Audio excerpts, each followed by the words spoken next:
immersive ugliness of our everyday environments in America is entropy made visible.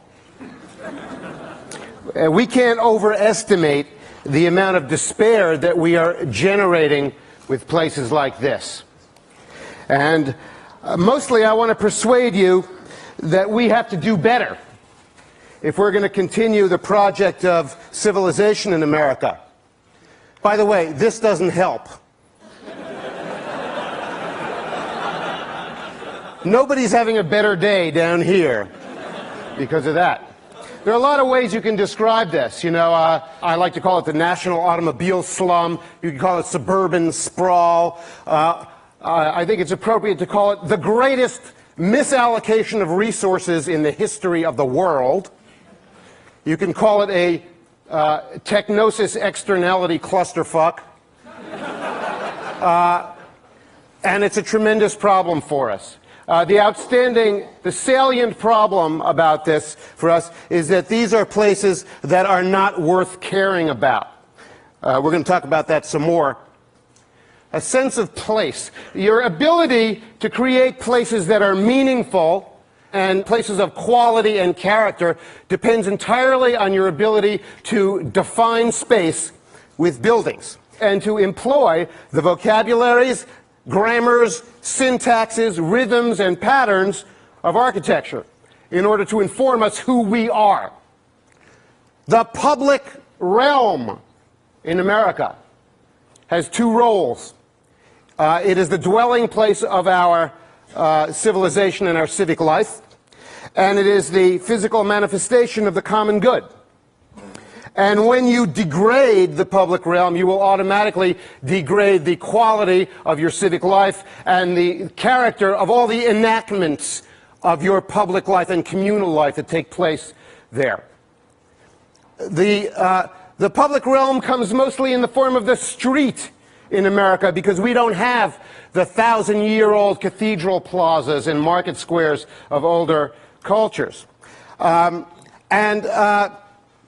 Your ability to define space and to create places that are worth caring about all comes from a body of culture that we call the culture of civic design. This is a body of knowledge, method, skill, and principle that we threw in the garbage after World War II and decided we don't need that anymore, we're not going to use it. And consequently, we can see the result all around us. The public realm has to inform us not only where we are geographically, but it has to inform us where we are in our culture, where we've come from, what kind of people we are, and it needs to, by doing that, it needs to afford us a glimpse to where we're going, in order to allow us to dwell in a hopeful present. And if there is one great catastrophe about the places that we've built, the human environments we've made for ourselves in the last 50 years, it is that it has deprived us of the ability to live in a hopeful present. The environments we are living in more typically are like these. You know, this happens to be the asteroid belt of architectural garbage 2 miles north of my town. And remember, to create a place of character and quality, you have to be able to define space. So how is that being accomplished here? If you stand on the apron of the Walmart over here and try to look at the Target store over here, you can't see it because of the curvature of the earth.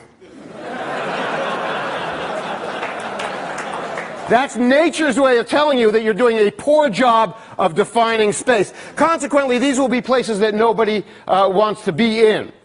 These will be places that are not worth caring about. We have about 38,000 places that are not worth caring about in the United States today. When we have enough of them, we're going to have a nation that's not worth defending. And I want you to think about that when you think about those young men and women who are over in places like Iraq spilling their blood in the sand, and ask yourself, what is their last thought of home?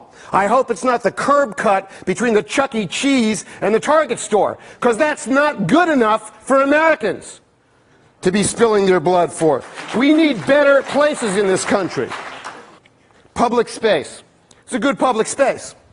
It's a place worth caring about. It's well defined. It is emphatically an outdoor public room. It has something that is terribly important. It has what's called an active impermeable membrane around the edge. That's a fancy way of saying it's got shops, bars, bistros, destinations. Things go in and out of it. It's permeable. The beer goes in and out. The waitresses go in and out. And that activates the center of this place and makes it a place that people want to hang out in. You know, in these places in other cultures, people just go there voluntarily because they like them. We don't have to have a craft fair here to get people to come here. You know, you don't have to have a Kwanzaa festival. People just go because it's pleasurable to be there. But this is how we do it in the United States. Probably the most significant public space failure in America, designed by the leading architects of the day, Harry Cobb and I.M. Pei. Boston City Hall Plaza, a public place so dismal that the winos don't even want to go there. And we can't fix it because I.M. Pei is still alive, and every year Harvard and MIT have a joint committee to repair it, and every year they fail to because they don't want to hurt I.M. Pei's feelings. This is the other side of the building. This was the winner of an International Design Award in, I think, 1966, something like that. It wasn't Pei and Cobb, another firm designed this, but there's not enough Prozac in the world to make people feel okay about going down this block. This is the back of Boston City Hall, the most important, significant civic building in Albany, in Boston. And what is the message that is coming? What are the vocabularies and grammars that are coming from this building, and how is it informing us about who we are? This, in fact, would be a better building if we put mosaic portraits of Joseph Stalin, Pol Pot, Saddam Hussein, and all the other great despots of the 20th century on the side of the building, because then we'd honestly be saying what the building is really communicating to us. You know, that it's a despotic building. It wants us to feel like termites.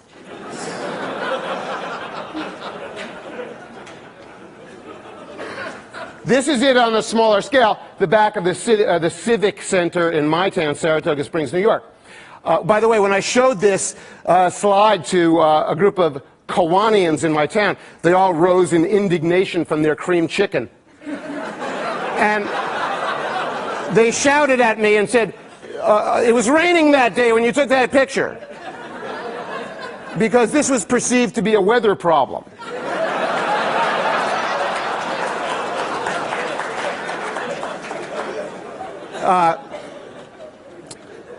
This is a building designed like a DVD player. Audio jack, power supply. And look, these things are important architectural jobs for firms, right? We hire firms to design these things. You can see exactly what went on. 3 o'clock in the morning, the design meeting, 8 hours before deadline, 4 architects trying to get this building in on time, right? And they're sitting there at the long boardroom table with all the drawings and the renderings, and all the Chinese food caskets are lying on the table. And, what was the conversation that was going on there? Because you know what the last word was, what the last sentence was of that meeting. It was, fuck it.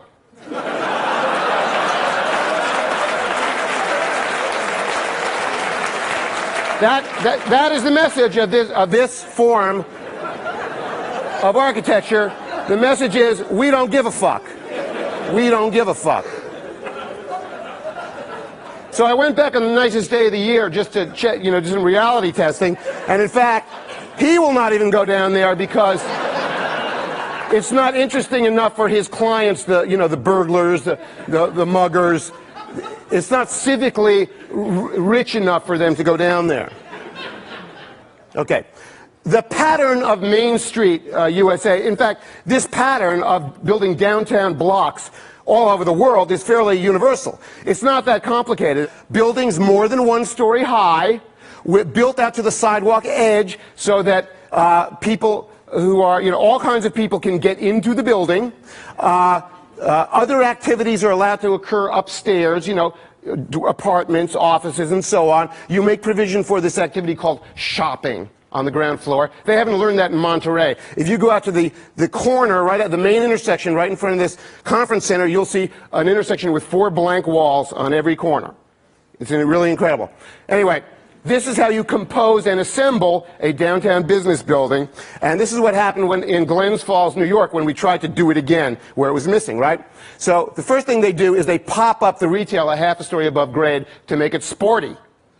Okay, that completely destroys the relationship between the business and the sidewalk, where the theoretical pedestrians are. Of course, they'll never be there as long as it's in that condition.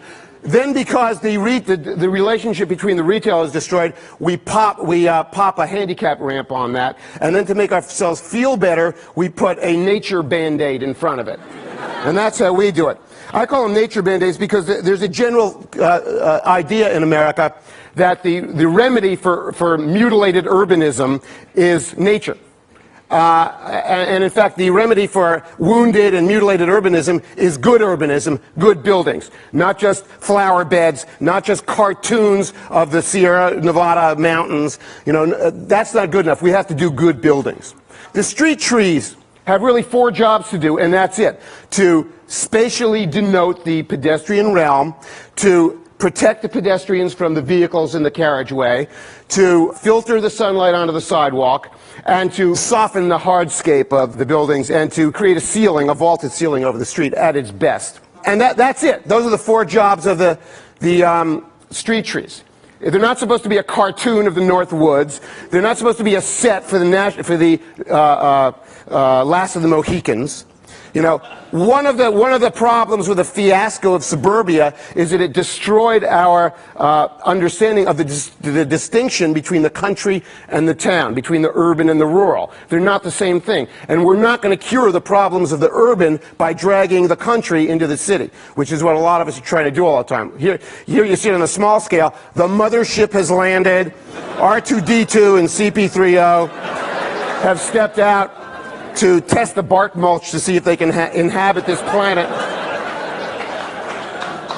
A lot of this comes from the fact that the industrial city in America was such a trauma that we developed this tremendous aversion for the whole idea of the city life and everything connected with it. And so what you see fairly early in the mid-19th century is this idea that we now have to have an antidote to the industrial city, which is going to be life in the country for everybody. And that starts to be delivered in the form of the railroad suburb, the country villa, along the railroad line, which allows people to enjoy the amenity of the city, but to return to the countryside every night. And believe me, there were no Walmarts or convenience stores out there then.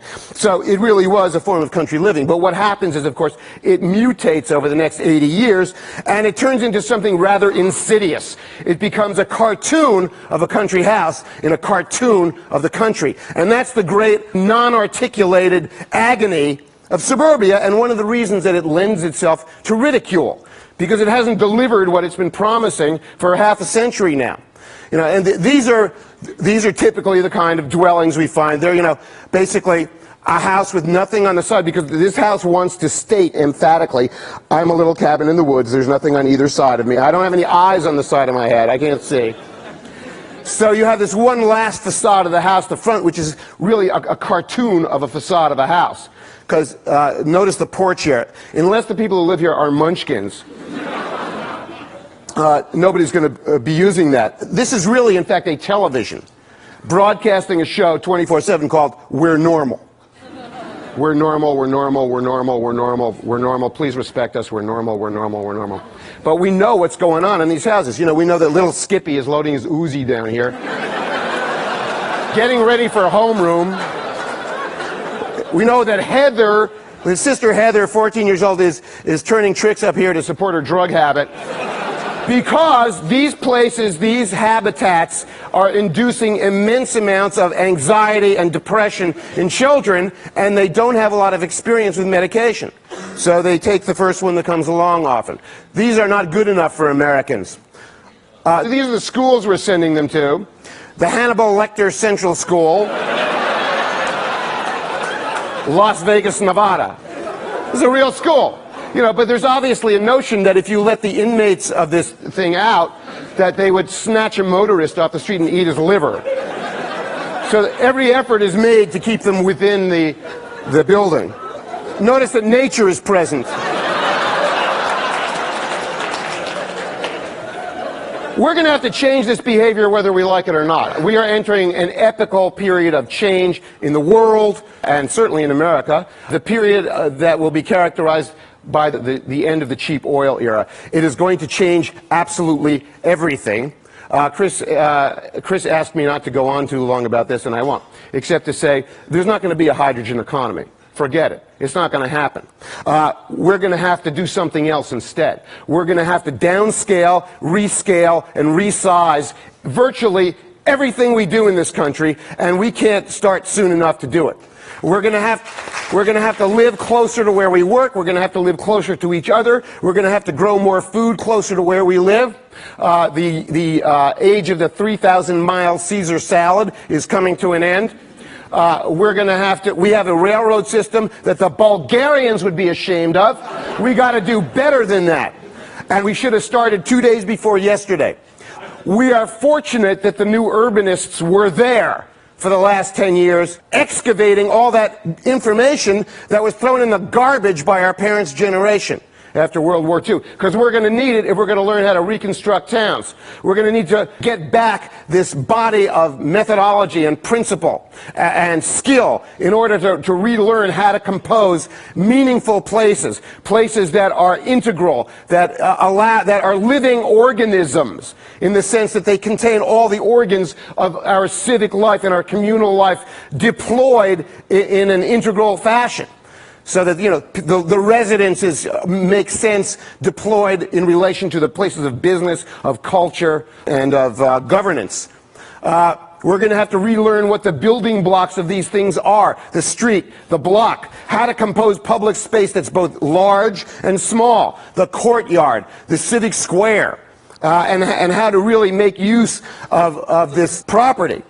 We can see some of the first ideas for retrofitting some of the catastrophic property that we have in America. The dead malls. What are we going to do with them? Well, in point of fact, most of them are not going to make it. They're not going to be retrofitted. They're going to be the salvage yards of the future. Some of them we're going to fix, though. We're going to fix them by imposing back on them street and block systems and returning to the building lot as the normal increment of development. And if we're lucky, the result will be revivify town centers and neighborhood centers in our existing towns and cities. And by the way, our towns and cities are where they are and grew where they were because they occupy all the important sites. And most of them are still going to be there, though the scale of them is probably going to be diminished. We got a lot of work to do. We're not going to be rescued by the hypercar. We're not going to be rescued by alternative fuels. No amount or combination of alternative fuels is going to allow us to continue running what we're running the way we're running it. We're going to have to do everything very differently. And America's not prepared. We are sleepwalking into the future. We're not ready for what's coming at us. So I urge you all to do what you can. Life in the mid-20th, 21st century is going to be about living locally. Be prepared to be good neighbors. Be prepared to find vocations that make you useful to your neighbors and to your fellow citizens. One final thing. I've been very disturbed about this for years, but I think it's particularly important for this audience. Please, please stop referring to yourselves as consumers, okay? Consumers are different than citizens. Consumers do not have obligations, responsibilities, and duties to their fellow human beings. And as long as you're using that word consumer in the public discussion, you will be degrading the quality of the discussion we're having, and we're going to continue being clueless going into this very difficult future that we face. So thank you very much. Please go out and do what you can to make this a land full of places that are worth caring about and a nation that will be worth defending.